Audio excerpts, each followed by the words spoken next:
journalist and writer Julie Sago. Julie, you were one of the names on that list. How do you feel about that? How do you feel about being doxxed?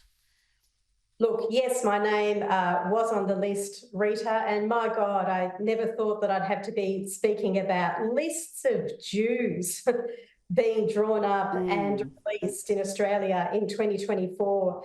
Yes, I was a member of the group, not a particularly active member of the group, and might I say I'm not speaking on their behalf here now. I myself was, to be honest, proud to be on a list of Jews who are doing nothing but coming together and sharing our grief and our trauma about October 7th and the awful sort of resurgence, the outbreak of anti-Semitism that came almost immediately after the massacre. But obviously there are people who have suffered very greatly as a result of this doxing. As you know, people who have lost their businesses, who have been forced to move to another suburb. I personally feel proud, and I'll never kind of disavow the fact that I'm a proud Jew and I'm a proud Zionist. I believe in the right of Israel to exist, and I believe in the right of the Australian Jewish community to push back against some of the abuse and that they have been experiencing, and to exercise their democratic right to advocate for their interests. Now, I'm not a Jew, but I am a Zionist, and that has become the most misunderstood word. It's become a dirty phrase almost. Do you think there's just mass ignorance about what Zionism is, that it just means that you believe in the right of Israel to exist and to defend itself? Because it's now thrown around like a slur. It is, and I think that you're right to some degree. There's ignorance about it. To be a Zionist, as I am too, is really just to, at its minimum, to believe in the right of the Jewish people to self-determination, the right of Israel to exist as a Jewish democratic state. But these days, really, if you just put the word Zionist there instead of Jew, you can say almost anything.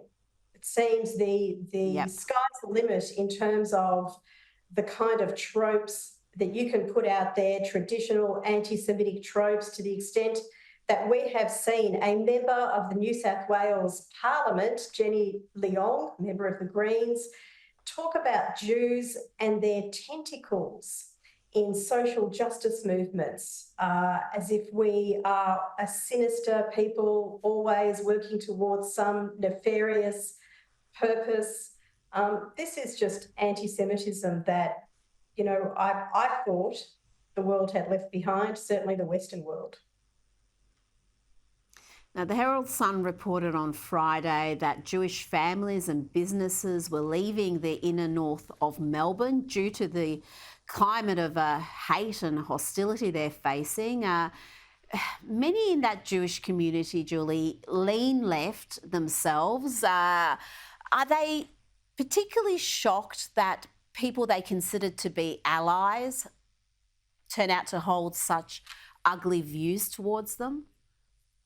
Absolutely. There's an incredible amount of shock and disbelief, hurt on this WhatsApp group. As you said, it's a group of creatives. I don't know why I'm on it. I'm not particularly creative, but creatives and academics.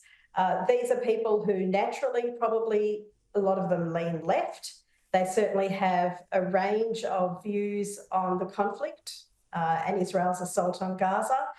And they have just seen the humanity of Jewish people just completely diminished, to the point where, you know, these left-wing activists can't express sympathy with Israeli women who found themselves the victims of systematic rape on October 7.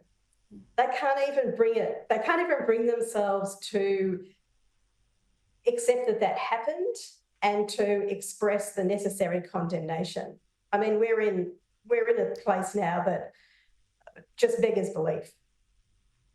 Julie Sago, thank you so much for your time this evening. Really do appreciate it.